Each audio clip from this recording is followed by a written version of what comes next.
Bismillahirrahmanirrahim. Assalamualaikum warahmatullahi wabarakatuh. Alhamdulillah dan alhamdulillah hari ini Allah masih memberikan kita nikmat yang luar biasa. Langkah kita diringankan oleh Allah Subhanahu wa taala. Mudah-mudahan yang hadir selalu Allah berikan kesehatan, umur yang panjang, rezeki yang berkah, rumah tangga yang sakinah, anak-anak yang soleh-solehah. Mudah-mudahan Allah mengumpulkan kita semua di jannah. Amin ya rabbal alamin. Tak lupa salawat dan salam kita sampaikan kepada kekasih kita Rasulullah sallallahu alaihi wasallam, di mana beliau bersabda, idza saluhat saluhal jasdu kulluh wa idza fasadat fasadal jasdu kulluh ala wahyal qalb. Apabila dia sehat maka sehat seluruh anggota tubuhnya, dan apabila dia sakit maka sakit pula seluruh anggota tubuhnya. Ingat, dia adalah hati. Maka tema perdana kita, apa kabar hatimu? Hati kita adalah jenderal yang mengatur seluruh anggota tubuh kita. Mudah-mudahan di awal tahun kita duduk di sini, masih tanggal 8, masih awal ya. Kalau orang gajian masih banyak gitu ya, masih tanda seru gitu. Nanti setelah itu baru tanda tanya gitu ya. Apakah masih ada atau tidak gitu ya. Kalau sekarang masih tanda seru, mudah-mudahan iman kita juga masih seru, masih bagus, masih indah, dan mudah-mudahan hati kita sehat semuanya, bisa istiqomah mengikuti ajaran beliau sampai akhir usia kita insyaallah. Amin ya rabbal alamin. Tema kita hari ini, kenapa ada sebuah pertanyaan, apa kabar hatimu? Karena ketika berganti tahun banyak sekali hati-hati yang tidak sehat. Banyak sekali niat-niat yang tidak lurus. Banyak juga yang terkontaminasi hati kita. Maka ketika kita ingin bertanya kepada hati kita, apakah hati kita baik-baik saja? Jujur di penghujung tahun kemarin itu banyak DM seputar masalah hidup yang Masya Allah luar biasa. Dan alhamdulillah saya bersyukur mereka masih kuat. Mereka masih bisa bertahan dengan ujian yang luar biasa. Sama halnya saya melihat adik-adik, ibu-ibu yang duduk di sini ini wajahnya kan bermasalah semuanya ya. Tetapi Allah kasih kekuatan, Allah kasih kita kesabaran. Maka duduknya di majelis ilmu itu salah satu cara kita memberikan kesehatan kepada hati. Karena hati itu perlu bertemu dengan orang-orang yang sehat biar dia waras, biar dia sempurna keimanannya. Karena iman itu naik turun gitu ya, naik dengan ketaatan dan turun dengan kemaksiatan. Maka yang pertama yang kita tanyakan kepada hati kita, apakah hati kita ikhlas ketika menjalankan perintah Allah Subhanahu wa taala? Itu yang pertama. Rasulullah sallallahu alaihi wasallam bersabda, innamal a'malu binniyat. Sesungguhnya amal itu tergantung beberapa niatnya. Jadi satu amal bisa diniatkan bermacam-macam. Contoh hari ini saja. Kita duduk di majelis ilmu, kita datang ke sini, pertama niatnya menuntut ilmu. Jika ilmu itu terkait dengan akidah, terkait dengan ibadah, terkait dengan akhlak, maka ilmu tersebut hukumnya wajib. Suami yang mengizinkan kita hadir di sini mendapatkan pahala wajib. Titip salam untuk para suami ayah, hari ini ayah sudah mendapatkan pahala wajib karena mengizinkan ibu menuntut ilmu di Darussalam. Sehingga suami atau orang tua yang mengizinkan mendapatkan pahala yang sama tanpa dikurangi sedikit pun. Jadi pertama niatkan menuntut ilmu. Yang kedua apa? Niatkan silaturahim. Orang yang silaturahim itu umurnya berkah, rezekinya berkah. Jadi kalau kita duduk di sini nih salah satu cara kita silaturahim. Walaupun kita pernah ingat ya, silaturahim itu kan ada dua macam. Ada silaturahim umum, ada silaturahim khusus. Kalau silaturahim umum itu yang tidak ada hubungan darah, tidak ada hubungan persaudaraan. Tetapi kalau silaturahim umum gitu ya, silaturahim khusus yang ada hubungan darah. Kalau ada yang hadir di sini bersama kakaknya, adiknya, keponakannya, berarti dia dapat dua pahala silaturahim. Pahala silaturahim umum dapat, pahala silaturahim khusus dapat. Jadi ketika kita duduk di sini, masya Allah ya, kita sedang menjalin silaturahim. Mudah-mudahan rezeki kita berkah, umur kita panjang, amin ya rabbal alamin. Ketiga, niatkan ingin bersedekah. Jadi kalau ada kotak jalan, isi geser gitu, jangan digeser terus digeser, nggak diisi. Jadi kita bisa berniatkan sedekah juga. Begitu juga niatkan yang lain, mau sholat berjamaah jika ada yang memang sampai zuhur. Banyakkan niat setiap kita melakukan aktivitas, termasuk diantaranya ibu-ibu solehah yang menggali potensi di kantor. Jangan hanya niatnya bekerja, niatkan banyak hal. Kenapa? Umur kita yang jatahnya berkurang kalau nggak ngebut dengan niat gitu, sayang. Kalau kalau tahun berganti, nominal usia bertambah, sesungguhnya jatah kita berkurang. Kalau jatah kita di dunia berkurang sementara amal stuck di tempat, sayang. Padahal kita perlu menambah bekal untuk hari kematian kita. Ketika liburan kita bawa bekal, itu dunia dengan dunia, kita keluar kota, kita keluar negeri, kita bawa bekal. Apakah kita berani menghadap Allah tanpa membawa bekal? Maka di Perdana 2025 bertepatan dengan bulan Rajab, kita sama-sama luruskan niat agar Allah membalas semua niat baik kita dengan pahala berlipat ganda. Dan boleh jadi niat yang kecil tadi menjadikan amal pemberat timbangan kita di hari kiamat nanti, insya Allah, amin ya rabbal alamin. Itu yang pertama, luruskan niat kita. Kenapa? Karena kalau niatnya nggak lurus, Allah nggak tertarik. Kita niat ke sini bukan karena Allah, oh Allah nggak tertarik. Sholat bukan karena Allah, Allah nggak tertarik. Sedekah bukan karena Allah, Allah nggak tertarik. Sekarang misalnya kita ke rumah sahabat kita, katakanlah A, tapi yang kita ketuk pintunya B, A membukakan pintunya enggak? Karena yang kita ketuk pintu B. Sekarang kita ibadah, bukan pintu langit yang kita ketuk. Allah tidak akan pernah membuka pintu langit. Kenapa? Niat kita bukan untuk Allah. Jadi kalau dalam perjalanan kita ada ikhlas, ada ria, ada ikhlas, ada terus aja beramal. Perhatikan bola, sepak bola, bukan karena timnasnya lagi ini ya. Ini saya buat contoh bola. Bola itu kan ada yang warnanya hitam, ada yang putih gitu ya. Ketika ditendang, kadang-kadang kan hitamnya di atas, ditendang lagi kadang-kadang putihnya di atas gitu kan.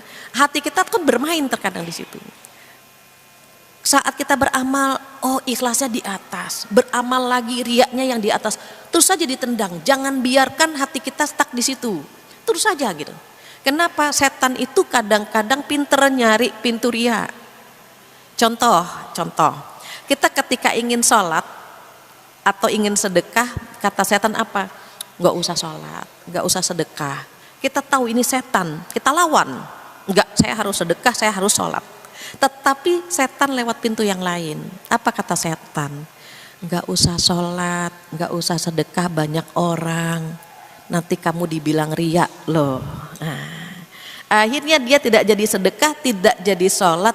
Justru itu yang mengkhawatirkan niat kita. Jadi ikhlas itu mengerjakan sesuatu atau meninggalkan sesuatu karena Allah, bukan karena orang lain. Maka saat kita terkadang ada yang set gitu ya, hitamnya di atas, tendang lagi bola itu, beramal lagi, boleh jadi nanti putihnya yang di atas. Permainan hati itu luar biasa. Kita tergopoh-gopoh, kita tertatih-tatih menggapai ridho Allah.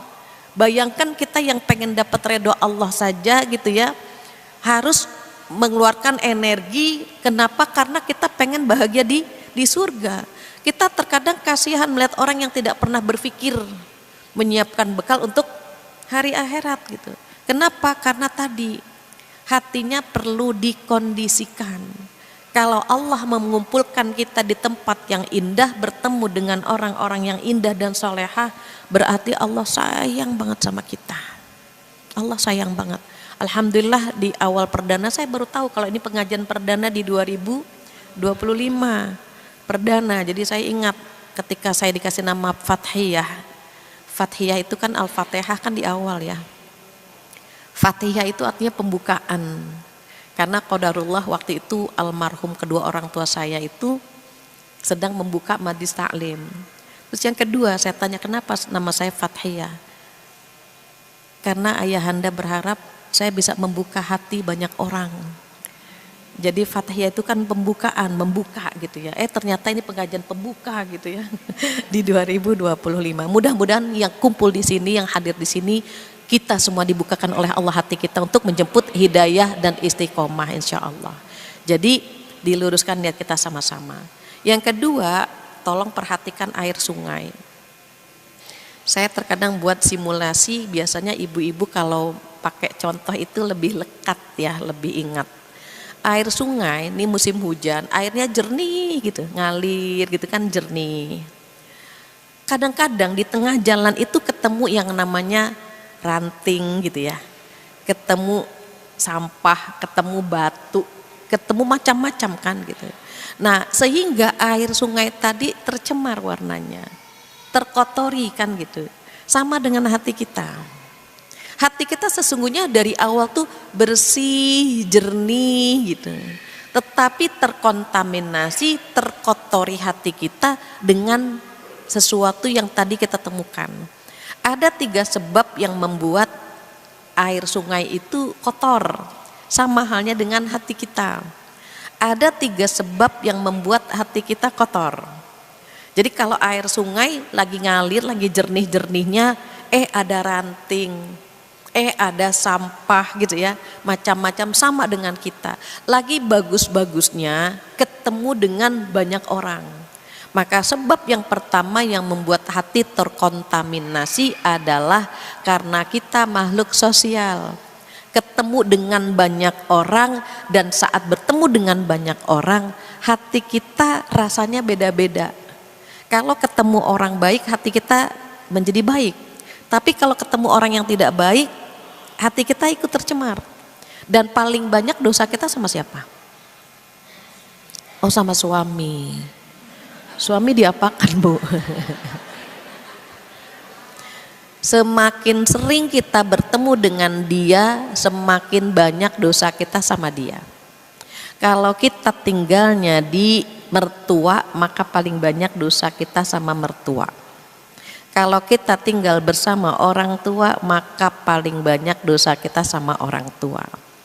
Kalau kita tinggal bersama suami, paling banyak dosa kita sama suami. Tapi sepertinya wajah-wajahnya paling banyak dosanya sama suami. Suami sebenarnya baik banget sama kita ya. Kita diizinkan mengaji, kita diizinkan menggali potensi, kita diizinkan untuk bertemu dengan teman-teman kita, baik banget. Saat dia baik sama kita, ingat kebaikannya. Saat dia tidak baik sama kita, tutup keburukannya. Kita ketika bertemu dengan suami itu kan manusia seperti kita ya. Tempatnya lupa, tempatnya salah. Jadi jangan pernah berharap ketika menikah itu bertemu dengan sosok yang sempurna. Nggak akan pernah ada. Istri sempurna tidak ada, suami sempurna tidak ada. Karena ketika dipertemukan, kita untuk saling menyempurnakan satu sama lain. Makanya nanti perhatikan kalau istrinya pendiam, biasanya suaminya banyak bicara. Kalau suaminya pendiam, istrinya yang banyak bicara. Kalau suaminya gesit, gitu ya. Kalau suaminya gesit, istrinya agak lemot. Itu begitu biasanya. Lambat gitu gerakannya. Kalau istrinya yang gesit, gitu ya. Suaminya yang agak lemot gitu. Itu sudah dipertemukan sama Allah begitu. Jadi karena kita saling menyempurnakan, saat kita merasa kok banyak ya dosa kita sama suami, minta maaf sama suami. Mengapa? Karena kita tidak pernah tahu siapa yang lebih dulu meninggalkan dunia ini. Jadi harus sering-sering minta maaf. Jangan pernah, mohon maaf ya, jangan pernah merasa bangga dia beruntung dapat kita gitu. Boleh jadi dia menatap kita dengan penuh penyesalan. kenapa saya ketemunya sama dia gitu. Jadi jangan sampai gitu ya kita merasa dia beruntung banget dapat kita ya gitu. Jangan pernah juga berpikir bahwa kita tersiksa gitu ya bersama dia. Boleh jadi dia yang tersiksa bersama kita. Jadi rasa-rasa itu harus seimbang antara khauf dan roja gitu ya. Harap-harap cemasnya tuh harus ada. Maka karena kita paham betul paling banyak dosa kita sama suami, maka sering-sering minta maaf kepada suami. Sama halnya dengan anak-anak, sering-sering gini dibelai, bunda minta maaf ya nak ya, kalau bunda salah, kalau bunda belum jadi ibu yang baik, sama gitu. Kalau dengan tetangga, dengan sahabat kita punya salah, sesekali bolehlah kirim makanan ke tetangga. Sama teman nih jabat tangannya, agak lamaan sedikit. Ketika lepas tangan kita dengan sahabat kita, maka berguguran dosa-dosa kita. Ini yang sejenis ya Bu, dengan lawan jenis nggak boleh. Mas mohon maaf ya, lama banget. Semakin lama semakin banyak dosanya. Beda kalau sama lawan jenis gini aja, salaman Sunda. Kalau sama teman yang sejenis, pegang erat tangannya, pegang, mohon maaf lahir batin gitu. Ketika kita lepas, berguguran dosa-dosa kita dengan sahabat itu. Tetapi wajah dengan hatinya seiring ya. Jangan wajahnya beda, hatinya beda. Nah itu yang berbahaya. Tangannya berjabat maaf ya, mohon maaf, tapi hatinya ya Allah ini orang masih hidup aja. Itu nggak sebanding, itu nggak seiring tuh wajah dengan hati. Kan kita harus sehatkan. Apa kabar dengan hatimu? Kalau wajah kita senyum, hatinya juga begitu. Kita lagi belajar mengobati hati hari ini. Karena kalau nggak diobati, khawatir penyakitnya numpuk gitu ya. Kenapa sih kita punya penyakit hati? Karena kita bukan malaikat, kita bukan para nabi. Kalau para nabi nggak punya tuh masalah di hatinya. Kalau kita masalah kita banyak banget di hati. Maka yang pertama yang membuat hati kita kotor, yang membuat hati kita terkontaminasi adalah karena kita makhluk sosial yang bertemu dengan banyak orang. Semakin banyak bertemu, semakin banyak dosa kita. Namun apa kata Rasulullah SAW? Seseorang yang pandai bergaul dan sabar dengan apa yang menimpa dia, itu lebih bagus daripada orang yang tidak pandai bergaul dan gak sabar dengan apa yang menimpa dia.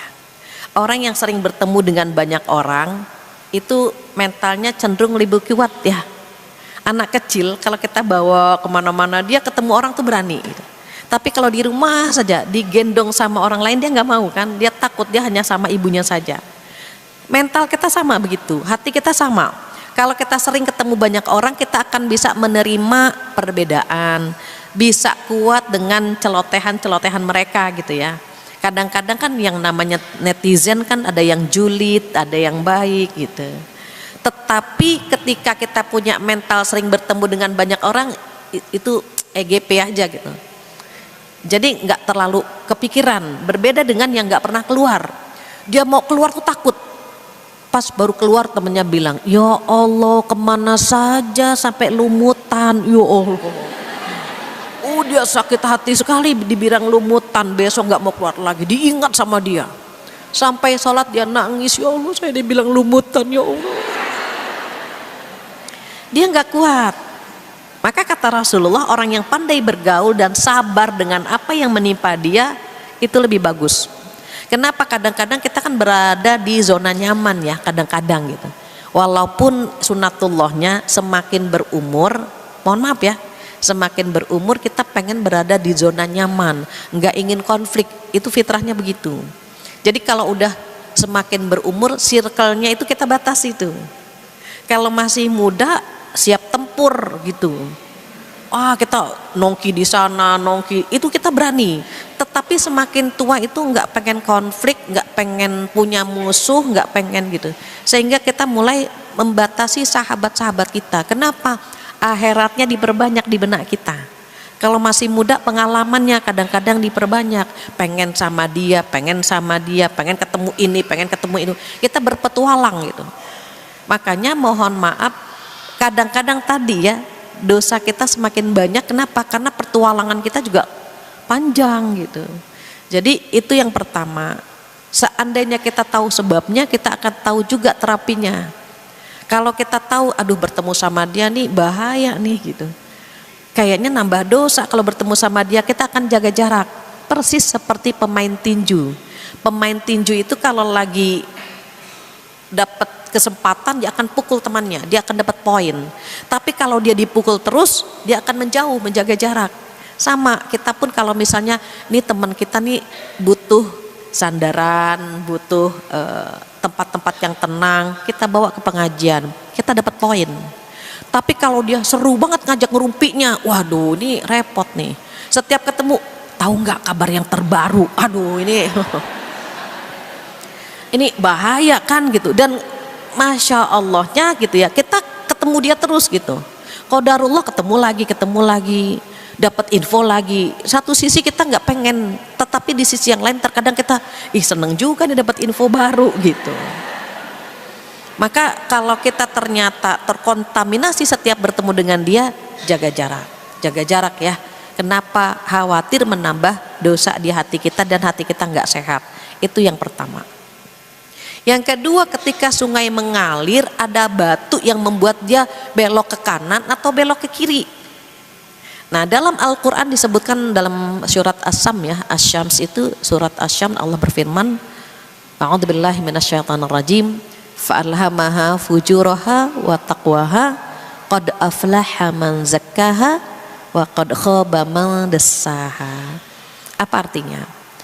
Sungguh fa'alhamaha, maka Allah ilhamkan ke dalam jiwa. Ini jiwa kita nih dikasih ilham sama Allah. Ada kecenderungan berbuat dosa, ada kecenderungan berbuat takwa. Yang Allah sebut duluan apa? Fujur dulu. Ada kecenderungan berbuat dosa dan ada kecenderungan berbuat takwa. Kenapa Allah nyebut dosa terlebih dahulu? Karena orang cenderung suka sama dosa. Dan Rasulullah ngasih bocoran jalan ke surga dengan sesuatu yang kalian benci, dan jalan ke neraka dengan sesuatu yang kalian suka. Jadi enakan mana, ke neraka sama ke surga? Sebetulnya lebih enak ke neraka, nggak usah effort. Ngerumpi aja contohnya, perempuan kan paling sering ya dosanya dosa ngerumpi. Dia kalau nggak ngerumpi kadang-kadang sariawan gitu. Maka saat dia ngerumpi, aduh, baru sadar dia istighfar gitu. Nah, orang kalau ngerumpi itu nggak pakai di reminder, nggak perlu pakai jam. Beda sama pengajian kan. Ingat ya, reminder besok pengajian di Darussalam jam sekian sampai jam sekian gitu ya, pakai waktu. Ngerumpi pakai waktu enggak? Enggak. Ada yang mengingatkan enggak? Jangan lupa yang ngerumpi ya. Oh enggak, perlu ada yang mengingatkan. Dia jalan sendiri di tukang sayur yang hanya 5 menit bisa ngerumpi. Kemudian kalau kita lagi di halaman, lagi nyapu halaman, ketemu tetangga bisa ngerumpi. Beda kan antara bapak-bapak dengan ibu-ibu. Kalau bapak-bapak disapap dari mana Pak? Dari pasar, yuk Bu Fatihah pamit, that's it. Udah, itu jawabannya pas banget. Ibu-ibu dari mana Bu? Ya Allah Bu Fatihah dari pasar. Astagfirullah, barang-barang mahal sekarang. Tahu sendiri kan suami panjang kali lebar kali dalam gitu. Saya nggak nanya penghasilan suami. Saya cuma nanya dari mana gitu ya. Jawabannya dari pasar, barang-barang naik, padahal uang dari suami sekian. Saya nggak nanya itu, cuma sebentar ketemu itu bisa ngerumpi itu. Jadi kalau misalnya kita perhatikan, ternyata jalan ke neraka tuh gampang banget. Nonton TV itu cuma ngambil remote, track, selesai.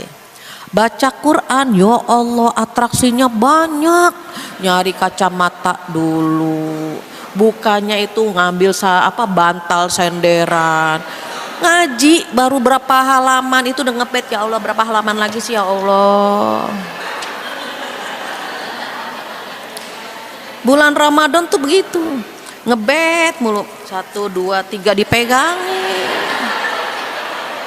dibatasin.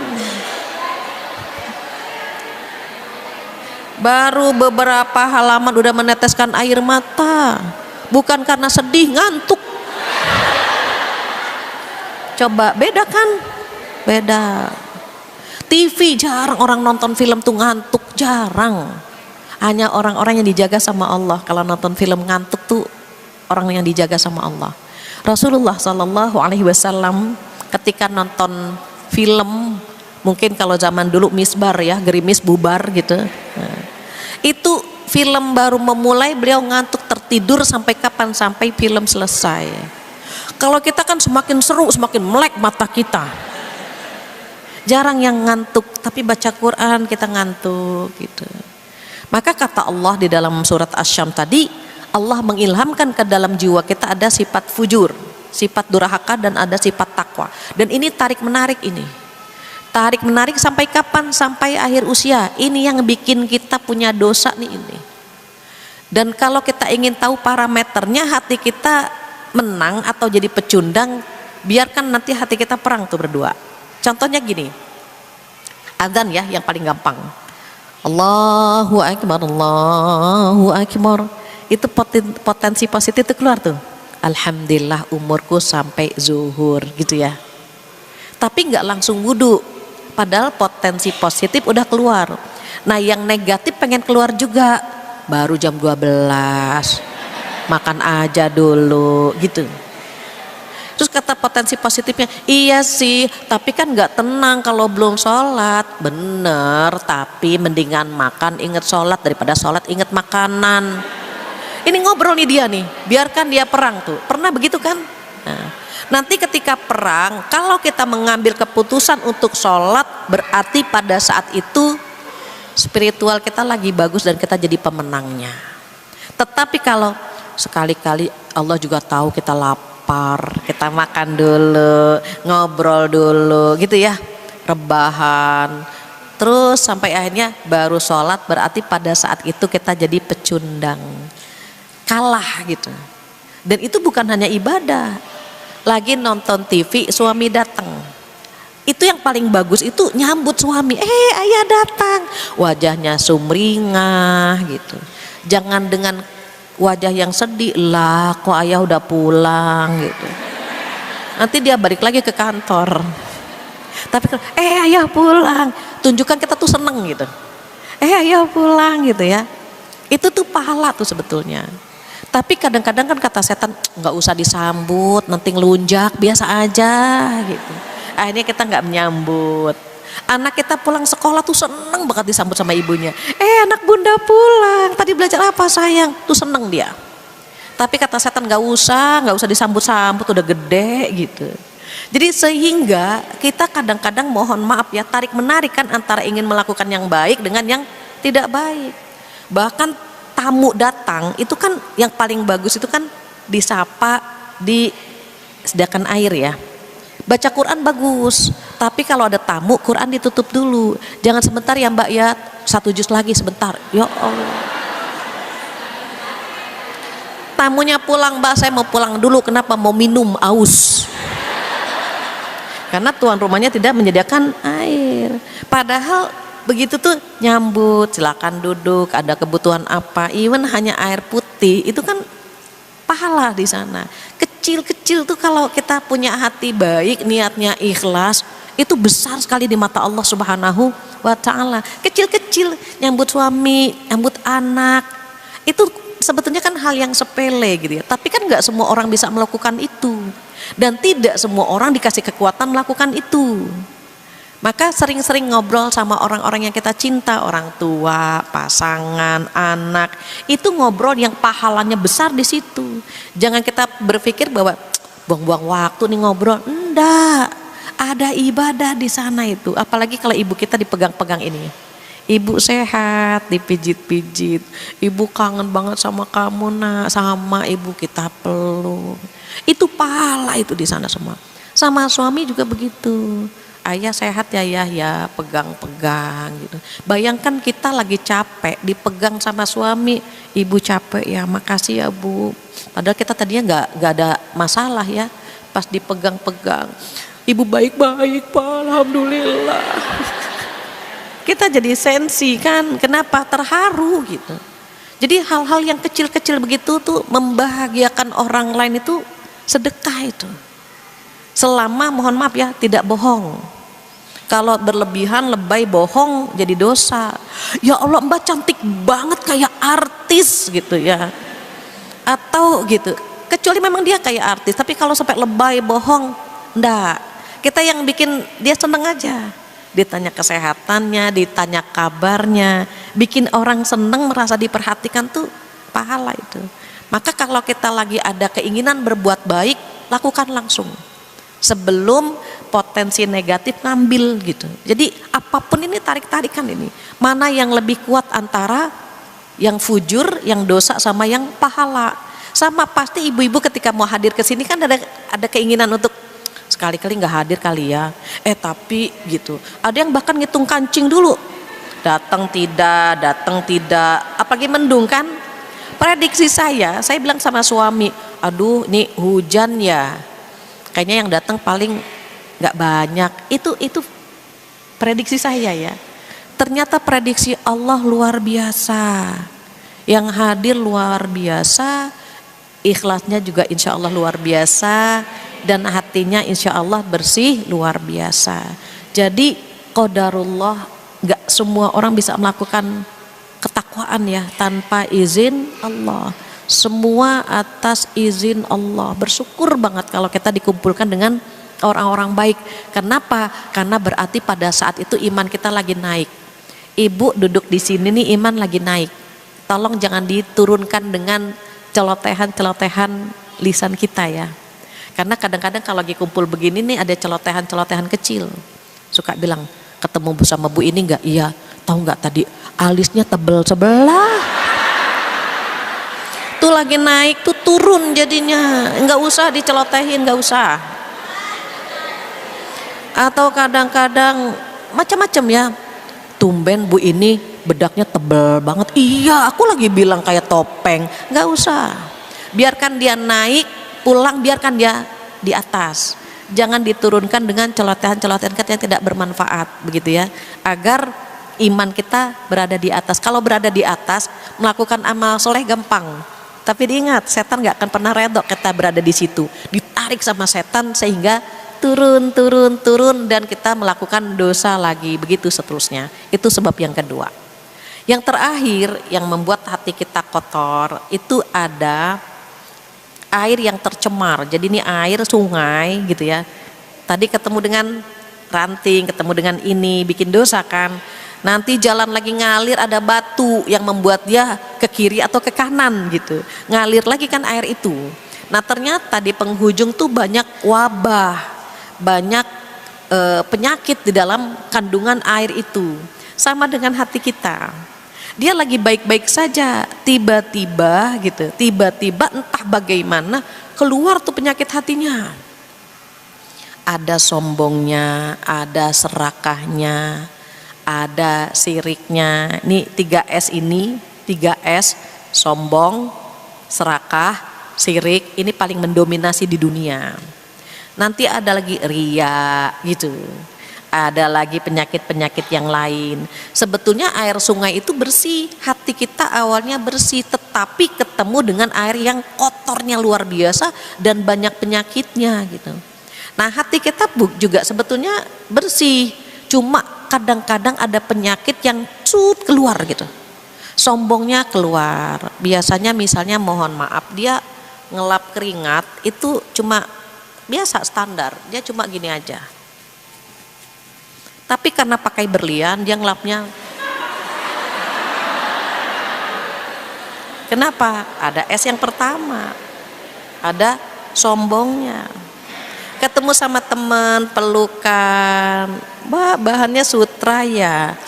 Iya kalau nggak sutra gatel-gatel. Ketemu lagi sama orang yang begini, ada. Dan nanti hati kita bermain tuh. Kalau ketemu orang sombong kita bilang sombong banget gitu ya. Padahal kita lupa kita pun pernah sombong tanpa kita sadari. Orang itu kan sombongnya macam-macam. Ada yang karena kecantikannya, karena ilmunya, karena jabatannya, atau karena hartanya, ada popularitas, ada identitas, ada fasilitas, ada isi tas, itu bisa beda semua itu. Isi tas juga bisa bikin sombong gitu. Jadi penyakit kita tuh ada itu, tiba-tiba cut keluar gitu. Kita nggak pengen itu hadir, tetapi setan membisikkan ke kita, sehingga keluarlah itu. Ada nggak? Ada, tetapi prosentasenya berbeda-beda ya. Ada yang cuma 0,3, ada yang 7,9. Dia kalau hadir pasti sombongnya kelewatan gitu ya. Jadi hadir begini nih ke pengajian itu tuh meminimalisir, lagi nyuci gitu. Lagi nyuci penyakit hati yang kadang-kadang keluar gitu. Ada saja sebabnya.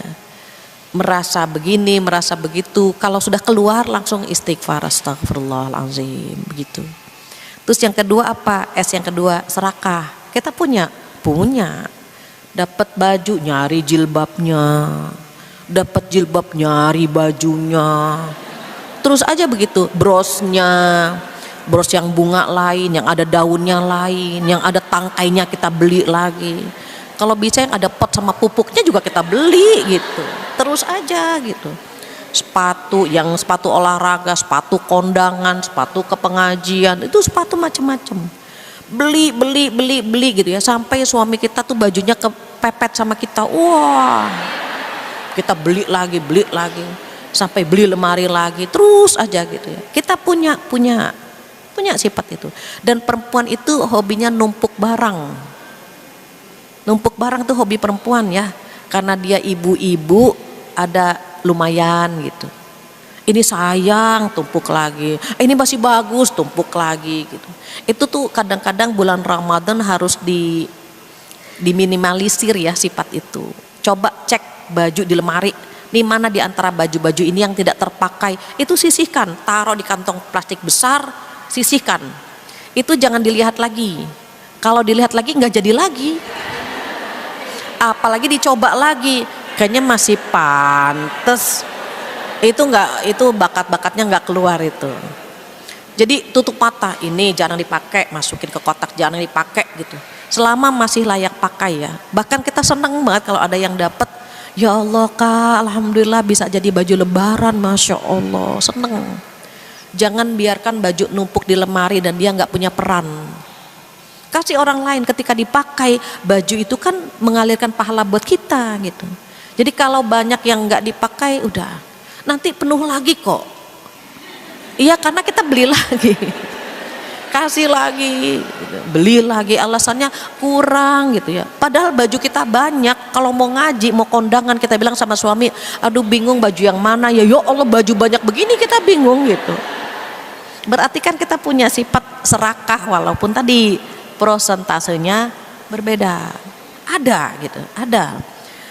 Beda dengan laki-laki. Kalau laki-laki mungkin dia serakahnya itu bukan di barang-barang branded ya, jarang ada, tapi jarang gitu. Mereka lebih suka mengoleksi barang-barang antik. Perempuan kan termasuk antik gitu ya. Makanya kalau lagi di mall itu ibu-ibu ngobrak-ngabrik barang diskon, ayahnya ikut ngobrak-ngabrik. Enggak, ayahnya bilang, ayah duduk saja ya. Iya, kenapa? Yang lalu lalang itu yang menyenangkan buat si ayah gitu. Fitrahnya sudah begitu dari sananya gitu ya. Maka diusahakan ketika kita punya sifat itu, sifat serakah, diminimalisir ya, diminimalisir. Kira-kira barang apa yang banyak di lemari kita sisihkan. Syukur-syukur sebelum Ramadan lemari kita sudah rapih, sudah bersih, dan sudah diberikan ke orang-orang yang berhak menerimanya. Itu S yang kedua. Ada S yang ketiga. Apa S yang ketiga? Sirik atau dengki. Kita punya nggak punya. Cuma tadi prosentasenya ada yang banyak, ada yang sedikit. Untuk meminimalisir sifat dengki, tolong ibu-ibu jangan terlalu kepo dengan sosial media orang lain. Itu terapinya begitu. Jadi kalau kita melihat postingan teman kita, dia lagi di mana nih? Ya Allah, akhir tahun dia di luar negeri gitu. Padahal mungkin itu postingan tahun lalu. Tetapi hati kita kan bermasalah di situ. Enak banget ya jadi dia ya gitu. Padahal waktu dia posting dia lagi meriang. Tapi kita yang melihatnya kan merasa ih enak banget gitu. Atau kita lihat postingan dia, ih lagi makan-makan. Sementara saya ya Allah lagi di rumah, lagi nyapu. Siapa bilang dia lagi makan-makan? Dia lagi nyeplok telur bisa jadi gitu. Tapi kan postingan gitu. Jadi kalau misalnya nggak pengen hati kita terkontaminasi, kurangi kepo dengan status orang lain. Kalaupun mau lihat, mohon maaf ya, cuman mau kabar dia bagaimana, itu aja. Oh alhamdulillah dia sehat. Kita jadi bacanya itu melihatnya, oh alhamdulillah dia sehat, alhamdulillah dia lagi bahagia sama keluarganya. Oh ya Allah alhamdulillah dia nggak jadi cerai. Kita kan tahu teman kita kondisinya bagaimana. Ketika dia lagi bahagia, kita seneng gitu. Itu cara mengukur hati sehat atau tidak. Ketika orang lain bahagia, kita ikut bahagia, berarti hati kita sehat. Orang sedih kita ikut sedih, berarti insya Allah hati kita sehat. Tapi kalau orang lain bahagia kita bersedih, ada apa dengan hati kita? Bagaimana kabar hati kita kalau ketika orang bahagia kita bersedih? Dan orang bersedih kita bahagia, naudzubillah. Kalau orang bahagia kita sedih, kok kita sedih, kan dia lagi bahagia gitu. Aduh dia dapat suami yang baik ya, 3T, udah takwa, tampan, tajir gitu. Sementara saya ya Allah 3T-nya tua, lalit, tertindas, berpenyakit, kan jadinya nggak enak. Begitu juga ketika misalnya mohon maaf dia lagi sedih, anaknya sakit, kita ikut berbelasungkawa. Jangan sampai ketika dia sedih kita lagi bahagia-bahagianya. Akhirnya ya Allah, jangan sampai kita merasa teman kita suaminya selingkuh kita senang, nauzubillah. Akhirnya selingkuh juga, ya Allah. Jangan, nauzubillah. Itu hati kita nggak sehat. Nah, dengki ada 2 level. Dua-duanya dosa ya. Dengki ada 2 level. Yang pertama bahaya. Apa contohnya? Jadi dengki yang pertama ingin agar kenikmatan di orang lain hilang. Itu aja. Ingin agar kenikmatan di orang lain hilang. Itu bahaya itu. Dia punya kecantikan, dia punya jabatan, dia punya ilmu gitu. Pengennya orang ini hilang kecantikannya. Pengennya orang ini gitu ya, hilang jabatannya. Itu bahaya itu. Namun yang kedua lebih bahaya lagi, ini akut, ini penyakitnya udah akut ya. Ingin agar kenikmatan di orang lain itu hilang dan pindah ke dia. Beda ya. Kalau yang pertama ingin agar kenikmatan di orang itu hilang saja, kecantikannya hilang gitu, jabatannya hilang. Tetapi kalau yang kedua ingin agar kenikmatan di orang tersebut hilang dan pindah ke dia. Apa sih yang bisa pindah? Suami bisa pindah itu. Banyak ya yang TTM ya, teman tapi mesra, yang dia ingin menikmati suami temannya. Itu saya pikir hanya ada dalam sinetron. Ternyata ketika ada yang DM ke saya tuh bener gitu. Saya berpikir kan itu teman deket gitu, kok bisa dia suka sama suami temannya. Ibu mohon maaf, kalau sudah menikah jangan semua masalah kita dengan pasangan itu diketahui oleh sahabat dekat. Jangan. Tidak semua orang bahagia dengan kebahagiaan kita. Jadi global saja, tidak perlu diceritakan detail ya bagaimana kehebatan suami kita, bagaimana sayangnya suami kita. Khawatir dia menyimpan iri atau dengki dan dia ingin mengambil pasangan kita, itu bisa, sangat bisa. Dan di lapangan itu terjadi.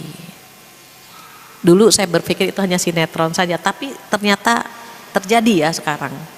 Begitu juga misalnya jabatan kan bisa pindah kan gitu.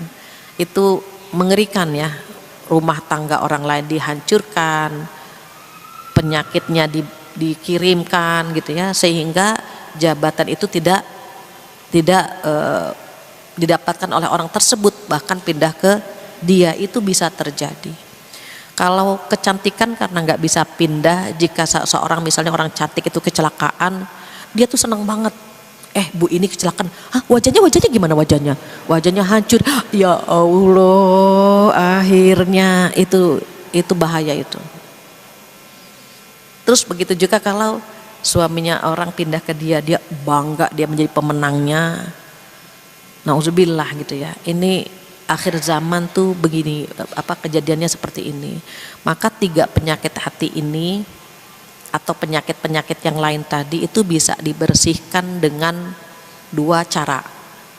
Ada yang namanya tahalli, ada takhalli. Kalau tahalli berhias dengan sifat-sifat baik. Kalau takhalli artinya mengosongkan.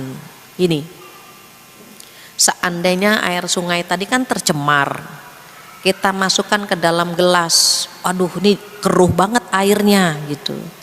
Cara membersihkan air ini bagaimana? Dituangkan saja air yang jernih kan, tuangkan yang banyak air yang jernih, nanti lambat laun yang kotor akan keluar.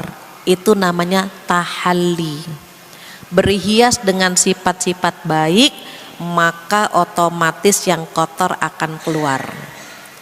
Bagaimana caranya? Bisa dengan baca Quran, bisa dengan puasa sunnah, bisa dengan sedekah, bisa berkumpul dengan orang-orang baik seperti ini gitu. Kalau misalnya mau baca Quran agak banyakkan sedikit biar yang kotornya keluar. Sehalaman, 2 halaman, 1 juz, 2 juz gitu. Jangan 2 ayat. Baru a'udzubillahi minasyaitonir rajim, yasin wal qur'anil hakim shadaqallahul azim. Itu air kotornya keluar masuk lagi. Cuma wadduha wal laili idza saja shadaqallahul azim. Enggak banyak keluarnya. Bahkan mau keluar dia enggak jadi. Banyakin sedikit gitu. Sedekahnya, puasanya itu akan keluar. Itu tahalli ya, tahalli itu berhias gitu. Kalau takhalli apa nih, air kotor yang di gelas buang aja langsung, kosongkan. Kalau teori lebih gampang ini, buang aja kan, kosongin aja, ganti dengan yang jernih. Itu teorinya gampang, prakteknya susah. Buang aja sifat sombongnya, buang aja sifat gitu kan. Tapi prakteknya susah kan, langsung membuang. Untuk teori gampangan takhalli. Untuk praktek lebih gampang tahalli. Kalau kita mau bersih ya udah berhias dengan sifat-sifat baik, melakukan amal-amal baik, itu insya Allah itu persis seperti pendapat Ibnul Mulaqin yang digubah sama opik dengan tombo ati. Nah itu obatnya itu. Hafalkan tombo ati apa yang pertama? Banyakan pakai otak kanan ya, pas sebutkan yang pertama lupa, nyanyi dulu dia. Tombo ati ada 5 perkaranya. Yang pertama baca Quran dan maknanya. Nah, baca Quran kan. Yang kedua sholat malam dirikanlah. Yang ketiga berkumpullah dengan. Yang keempat perbanyaklah berpuasa. Yang kelima zikir malam perpanjanglah. 5 ya, tambah sama yang ke-6 sedekah. Di antara 6 ini mana cara yang paling gampang, itu yang kita lakukan. Berharap apa? Berharap hati kita baik-baik saja. Bulan Rajab hatinya sehat, Sya'ban insya Allah lebih sehat, Ramadan kita gaskan untuk beribadah. Kenapa? Ibadah kita terhenti, ibadah kita lemah kalau hati kita berpenyakit. Itu pengaruh itu. Sholat jadi kurang khusyuk mikirin penyakit hati. Baca Quran nggak fokus. Jadi Utsman berkata begini, kalau kita baca Quran pengen cepet-cepet selesai, berarti hati kita sedang tidak baik-baik saja. Kita kalau baca Quran kan udah pengen cepet selesai ya, berarti hati kita sedang tidak baik-baik saja. Paksakan, ada unsur dipaksakan agar hati kita insya Allah sehat. Demikian ibu-ibu solehah yang bisa saya sampaikan, nggak terasa 10:30. Jika ada yang ingin ditanyakan, ditambahkan atau dikurangi, saya persilahkan. Mudah-mudahan semua yang hadir diberikan kesehatan. Amin. Baik. Ada beberapa pertanyaan yang sudah masuk. Yang pertama, Assalamualaikum Ustazah. Waalaikumsalam. Bagaimana cara menata hati agar lebih damai dan mau memaafkan? Karena sudah terlanjur sakit hati dengan ayah sendiri. Ayah yang seharusnya menjadi cinta pertama saya, tetapi sebaliknya saya sakit hati dengan ayah saya. Kenapa? Karena ayah sering menyakiti ibu dan berpoligami tanpa izin dan tidak adil. Ibu jarang sekali diberi nafkah dan juga ketika ayah marah, semua barang yang dia lihat dibanting. Saya takut jika ayah marah, saya ingin keluar dari rumah, bolehkah saya membenci ayah saya? Penanya yang baik hati, Allah menguji kita dengan berbagai pintu. Qadarullah ya, ujiannya lewat ayah. Ayah itu sosok yang berjasa, yang memberikan kita banyak hal, tetapi kita tidak merasakannya. Semarah-marahnya ayah itu sayang sama kita. Sebenci-bencinya dia sama ibu kita, dia tidak akan pernah membenci anaknya. Kalau kita membenci ayah kita karena dia zalim kepada ibu kita, mungkin manusiawi ya, wajar gitu. Tetapi jangan sampai hati kita dipenuhi dengan benci. Jangan sampai hati kita dipenuhi marah oleh orang tua kita. Ngobrol-ngobrollah sering-sering dengan orang tua, dengan ayah kita. Sampaikan gitu ya. Ayah kalau misalnya nanti, ini nih simulasi saja. Bertanya kepada ayah kita, ayah seandainya saya punya suami, terus suami saya jahat sekali sama saya. Suami saya misalnya zolim sama saya, perasaan ayah bagaimana? Oh, ayah nggak akan pernah redo, ayah nggak akan pernah rela kalau putri ayah tersakiti sama ayah. Kakek nggak pernah redo, nggak pernah rela kalau putrinya, kalau ibu itu disakiti sama ayah. Orang tua manapun tidak akan pernah redo. Ngobrollah sama ayah. Jangan sampai marah kita membuncah menjadi benci yang berkepanjangan. Walau bagaimana ayah kita adalah orang yang pernah berjasa dengan kehadiran kita. Jadi sering-sering ngobrol, minta agar ayah kita berbuat baik kepada ibu kita. Sebagaimana ayah kita nggak pernah redo kita disakiti oleh suami kita, sama gitu. Orang tua ibunda kita pun tidak akan pernah redo kalau ayah kita menyakiti ibunya. Mudah-mudahan tersentuh. Dan jangan lupa doakan ayah kita, sebut namanya dalam sholat malam. Mudah-mudahan hatinya bisa diluluhkan ya, bisa diluluhkan. Yang kedua, bagaimana tentang sujud syukur? Tulisannya bagus sekali, Masya Allah. Ada dari sholat, ada yang membolehkan doa dalam hati, ada juga tidak membolehkan. Bagaimana solusi yang pakai? Terkait dengan sujud, Ibu, sujud itu tidak boleh menggunakan bahasa Indonesia. Mengapa dia sujudnya doanya dalam hati kalau dia nggak bisa bahasa Arab? Jadi kalau sholat ada bahasa Indonesia yang keluar maka sholatnya batal.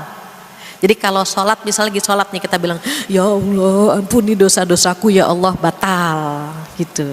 Jadi kalau lagi sujud terakhir, terus pengen doa minta sama Allah tapi nggak bisa bahasa Arab, dalam hati saja kan Allah tahu. Kecuali kalau sudah salam maka angkat tangan doa menggunakan bahasa Indonesia dibolehkan.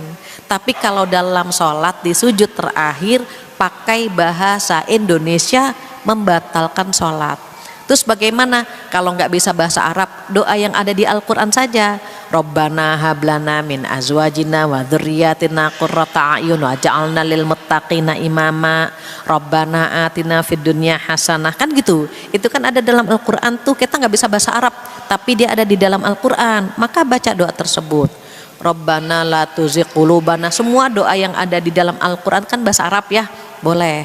Tapi kalau tidak menggunakan bahasa Arab maka di dalam hati saja. Dan Allah tahu. Berbisik ke bumi akan tembus ke langit ketujuh insya Allah.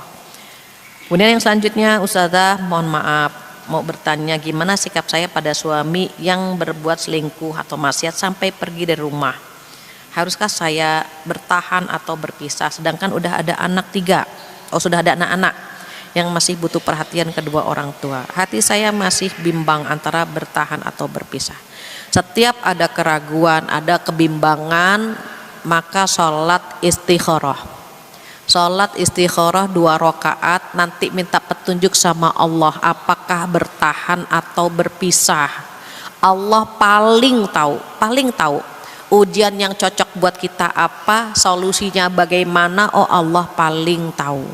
Jadi saat kita bingung langsung konsultasi kepada Allah Subhanahu wa ta'ala, minta petunjuk sama Allah. Ya Allah, ini saya kok satu sisi hati saya nggak kuat gitu ya, tapi satu sisi saya ingin bertahan. Ya Allah, yang mana yang terbaik?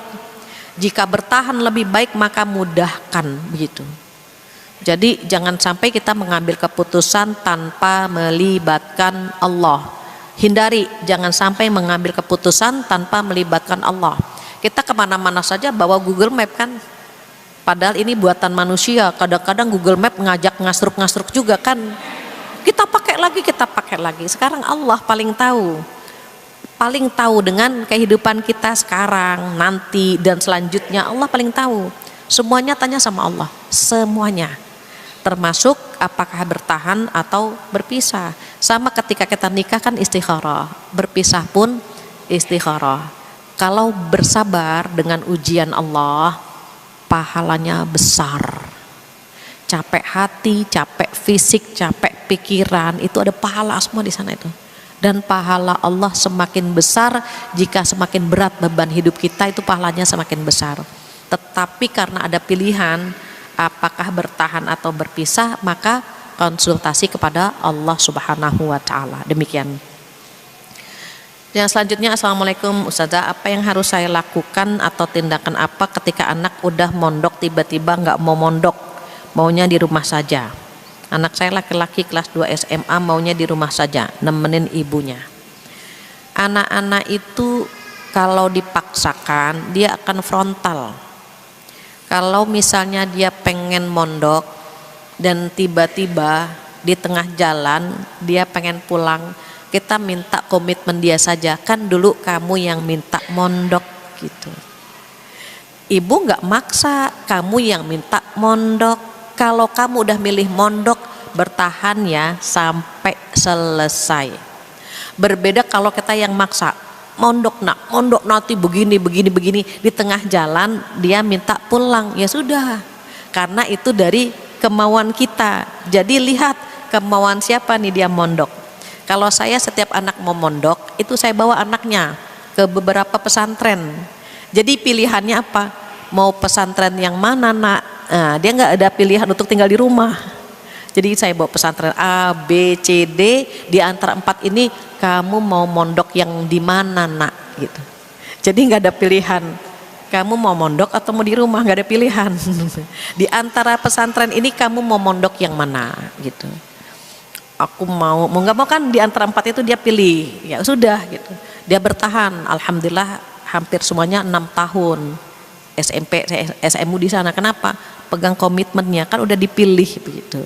Pernah ada salah satu anak saya itu keluar ya karena punya penyakit harus diterapi, keluar dari pondok. Jadi kelas 3 SMP lulus, keluar masuk di SMU negeri. Masya Allah ya, subhanallah. Ketika sekolah di SMU negeri ada aja masalah. HP-nya hilang, dia kena rampok, jadi pisau sudah di lehernya gitu, naik angkot. Saya lagi di Cirebon, Umi HP abang diambil gitu ya. Ini kok banyak banget kasus, belum lagi dia stres juga, biasa dipisah dengan perempuan, tiba-tiba di SMU dia lagi duduk, ada yang nyium gitu, wah dia stres banget gitu. Aduh, dia akhirnya saya bilang istikharah nak, balik lagi atau bertahan di situ. Dia sholat istikharah. Dia bilang, Umi abang kok mimpinya main bola, sama teman-teman di pondok, ayo kita balik ke pondok, saya bilang gitu. Jadi biarkan dia istikharah. Enggak, abang malu sama Allah atau sama orang. Tapi abang udah ngerasain kan selama 1 tahun begini, akhirnya ya sudah balik lagi ke pondok. Biasakan mereka mengambil keputusan sendiri gitu ya, dengan hasil sholat istikharah sendiri. Jadi biarkan nanti mereka akan milih mau kuliah, mau SMU, mau nikah. Biasakan mereka bergantung sama Allah, dan itu kitanya membiasakan juga demikian. Ayo nak, kita sama-sama istikharah, apakah di rumah atau bertahan di pondok, begitu. Allahu a'lam. Ustazah, hati saya kabarnya sedang aut-autan. Bahasa mana nih aut-autan ya? Saya pikir rambut doang yang bisa aut-autan ya. Ternyata hati saya sedang aut-autan. Saya sedang bingung Ustazah. Hubungan dengan suami sedang genting. Anak nomor 1 tidak mau sholat. Anak nomor 2 kadang sulit dikasih nasihat. Saya sedang mencari pekerjaan tapi sampai sekarang belum dapat. Saya sudah usaha dagang tapi tidak berjalan lancar. Saya sudah tahajud, baca Quran, zikir, tapi kok rasanya hati saya masih bingung Ustazah. Tapi Ustazah, saya senang membaca Quran. Jadi kalau baca Quran itu bisa lama sekali, Masya Allah. Ibu yang dirahmati oleh Allah Subhanahu wa Ta'ala yang hatinya sedang aut-autan, ibu bisa sering-sering duduk di pengajian. Pertama itu, ketika hadir di pengajian itu Allah menurunkan ketenangan di dalam hati. Makanya saking tenangnya banyak yang baca doa tidur. Beneran. Di rumah nggak bisa tidur karena pikiran banyak banget ya, gelisah, galau. Pas datang ke pengajian itu bisa baca doa tidur, saking tenangnya hati kita. Nanti pulang ke rumah aut-autan lagi. Jadi lebih baik apa? Pertama, perbanyak hadir di pengajian.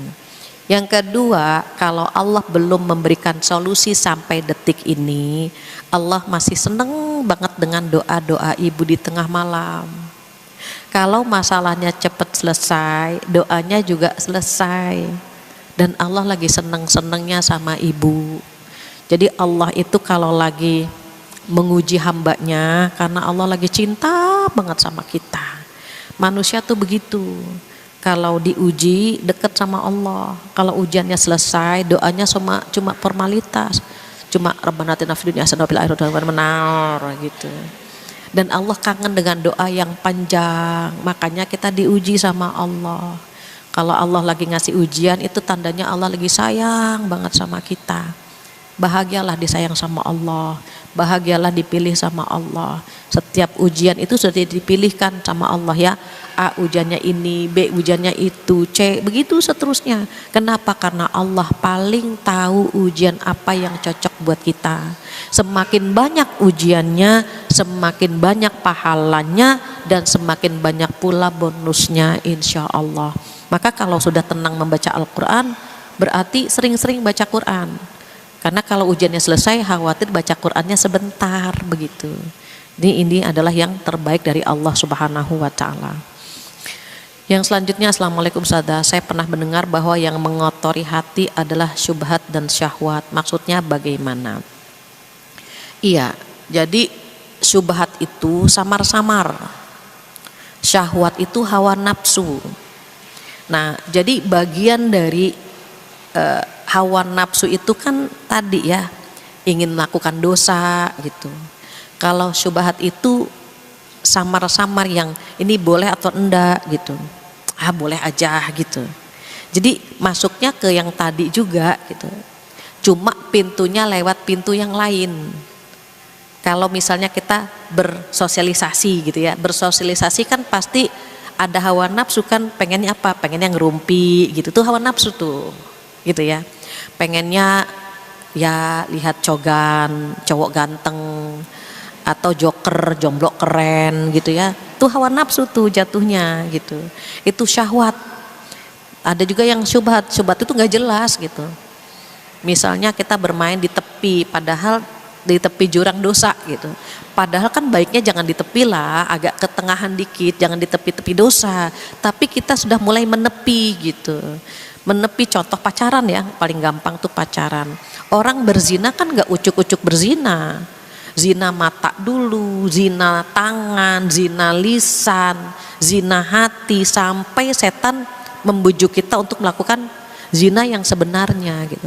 Maka kalau misalnya kita udah berani melakukan zina-zina tadi, mata kita menikmati joker tadi ya, atau jomblo keren tadi, itu lisan kita kan gitu, pikiran kita kan membayangkan dia gitu. Nah itu yang membuat terkontaminasi juga. Kenapa? Karena diantaranya karena ada makhluk sosial, ada kecenderungan berbuat dosa kan gitu, ada fujur kan sama, cuma tadi pintunya beda-beda. Demikian.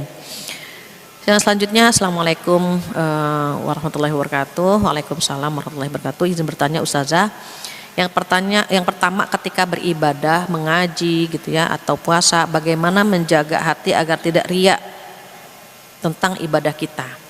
Mengaji suara kita terdengar orang lain, saat puasa ditanya orang lain. Gini, pengen dilihat sama kelihatan berbeda ya.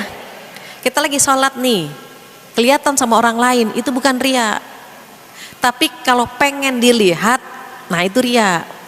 Misalnya mertua nginep, ya mertua nginep nih, biar gimana, biar dianggap menantu solehah, sholatnya dikencengin, Allahu Akbar gitu.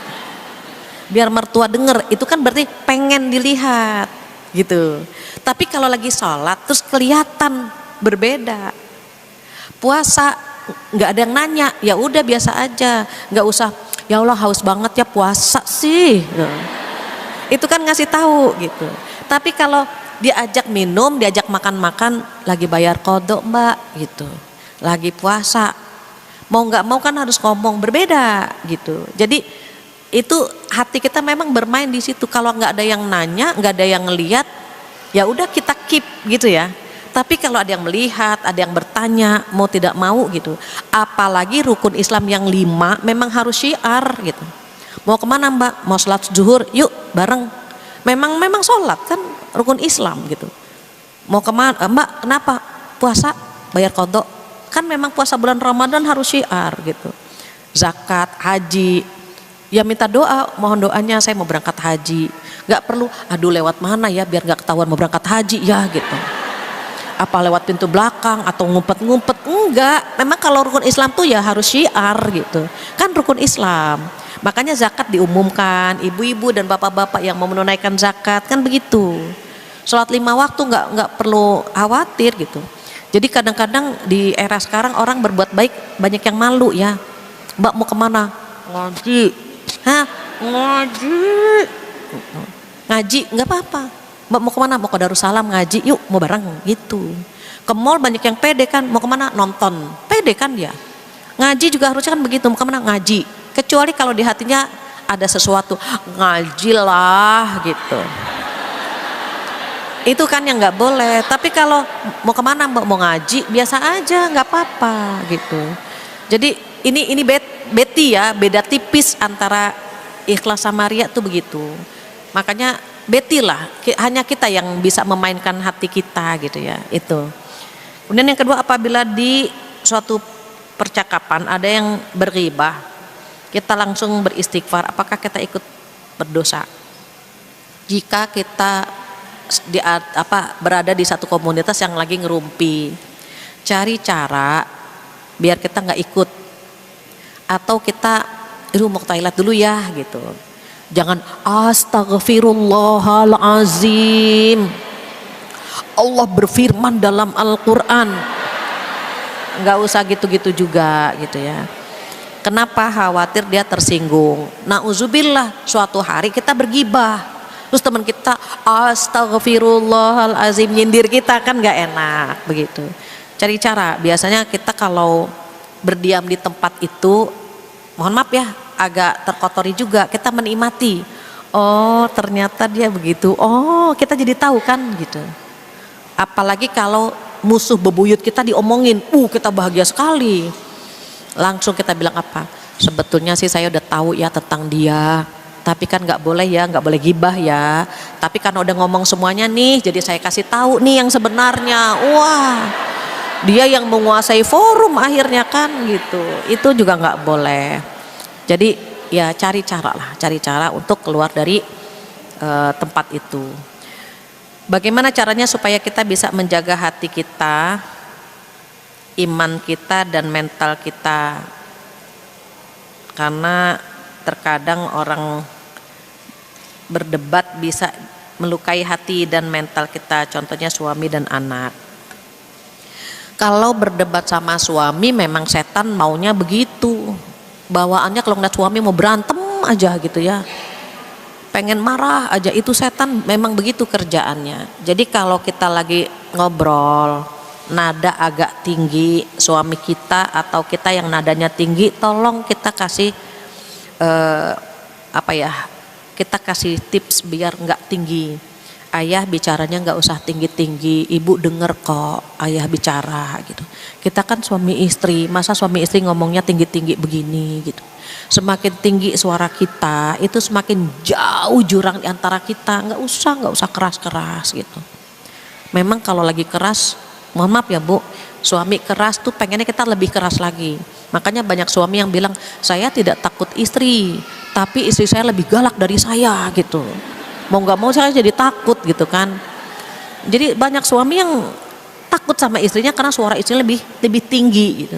Nah bagaimana sekarang kita memulai dari kita, suara kita nggak usah tinggi-tinggi, nggak usah. Jangan bangga menjadi pemarah ya. Jangan bangga menjadi pemarah, banggalah menjadi peramah. Nggak usah tinggi-tinggi ayah, kita kan suami istri gitu. Biar debatnya nggak berkepanjangan. Kalau kita yang tinggi, ayah tolong ingatkan ya, kalau bunda bicaranya tinggi, tolong ingatkan bunda, mohon maaf begitu. Perempuan itu kan fitrahnya lembut suaranya. Fitrahnya ya, laki-laki kan agak ngebas karena dia pemimpin. Tetapi di akhir zaman yang ngebas itu pelan. Jadi perempuan itu sebelum menikah seperti kucing, malu-malu, tapi setelah nikah seperti singa dia. Berbeda dengan laki-laki, di luar seperti singa, pas pulang ke rumah dia seperti kucing ketemu kita kan gitu. Maka kurangi saja debatnya. Ya sudah, nanti kita ngadu lagi sama Allah. Ya Allah, hari ini saya berbeda pendapat dengan pasangan, dengan anak-anak. Ya Allah, luluhkan, lembutkan hati suami hamba, hati suami anak-anak hamba begitu. Ya udah, kita yang ngalah aja. Kenapa? Perempuan itu kan fitrahnya seperti air. Air itu kan pandai beradaptasi. Kalau diletakkan di gelas bentuknya seperti gelas, diletakkan di botol bentuknya seperti botol. Perempuan kan fitrahnya seperti itu sebetulnya. Jadi ketemu yang keras dia bisa lembut, ketemu yang lembut dia bisa tegas. Itu pandai-pandai aja beradaptasi begitu ya. Biar tidak berlama-lama berdebat dengan orang-orang tercinta. Jadi kalau lagi berdebat ingatnya apa sih? Ya Allah, takutnya keluar dari sini kita meninggal atau dia yang meninggal gitu. Nggak jadi itu kalau mau keras-kerasan sama orang-orang yang kita cinta tuh, nggak jadi kita. Kenapa sih mereka darah daging kita, mereka pasangan hidup kita gitu ya. Tapi diingat ya, setan bermain di rumah kita gitu. Terakhir, Assalamualaikum Ustazah, mau nanya. Misalkan kalau kita berdosa, kita bertaubat dan Allah mengampuni, itu perhitungannya pas di hari pertimbangan amal baik atau buruk, tetap masuk hitungan amal buruk tidak ya? Gini, Ibu, kita tuh berada di zona seperti kita di titik zero. Gini, ini kalau sudah mens, argo mulai jalan. Ibu udah mens semuanya ya insya Allah? Udah balik semua. Nih, udah balik lagi malah. Ini nih argo kita ketika mens. Ketika mens argo kita di sini. Kalau kita berbuat baik, nih ngaji, contohnya ngaji ya, kita hadir di sini, nih argo kita ke kanan, gitu. Zikir ke kanan, gitu ya. Sholat zuhur berjamaah di sini ke kanan. Terus tiba-tiba keluar dari Darussalam, ngerumpi, itu ke kiri tuh. Ke kiri, terus habis ngerumpi pulang ke rumah marah-marah karena anak atau suami, ke kiri tuh, gitu ya. Terus taubat, istighfar, maka dia akan jalan ke kanan lagi, seakan-akan dosa yang tadi nggak dilakukan. Makanya kenapa kita harus sering-sering istighfar, sering-sering taubat? Kenapa? Karena kita pengen yang tadi kita lakukan tuh nggak dihitung sama Allah, begitu. Makanya saat Rasulullah SAW ya saat beliau menganjurkan kita beristighfar banyak-banyak agar air yang keruh itu jernih lagi, keruh jernih lagi. Nanti hitungannya bagaimana? Ada slide besar gitu, slide besar. Semua amal kita ada di situ. Tetapi ketika kita pandai menutupi rahasia, menutupi aib orang lain, nah aib kita pun di hari kiamat gak ada slide-nya.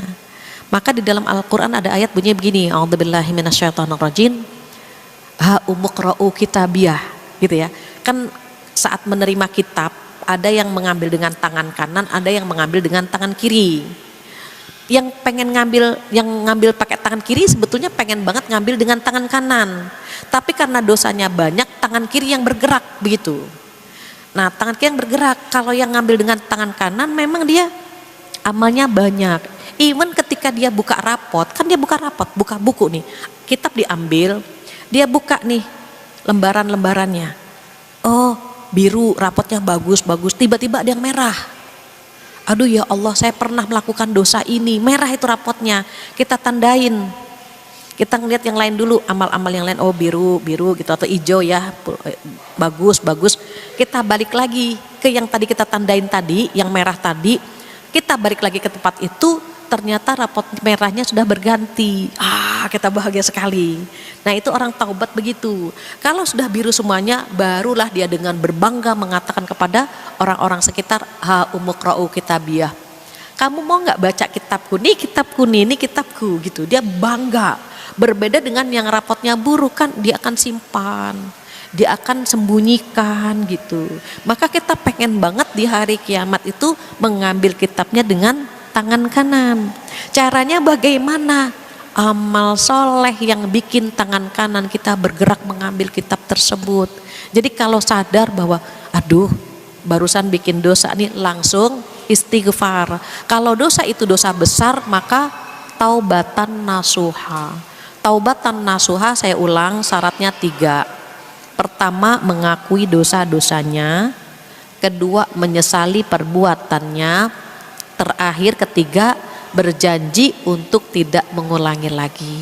Mudah-mudahan taubat-taubat kita Allah terima ya, sehingga rapot yang merah-merah itu akan diganti dengan rapot dengan nilai biru, dengan angka biru, dan ternyata membuat kita puas. Dan kita akan bilang kepada orang-orang di sekitar kita, ha umuqra'u kitabiyah.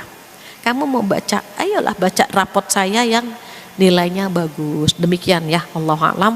Mudah-mudahan duduknya kita di sini salah satu cara kita menggapai nilai yang bagus di hadapan Allah Subhanahu wa taala. Diingat sesungguhnya sisa umur kita ini kita sedang bertransaksi dengan Allah.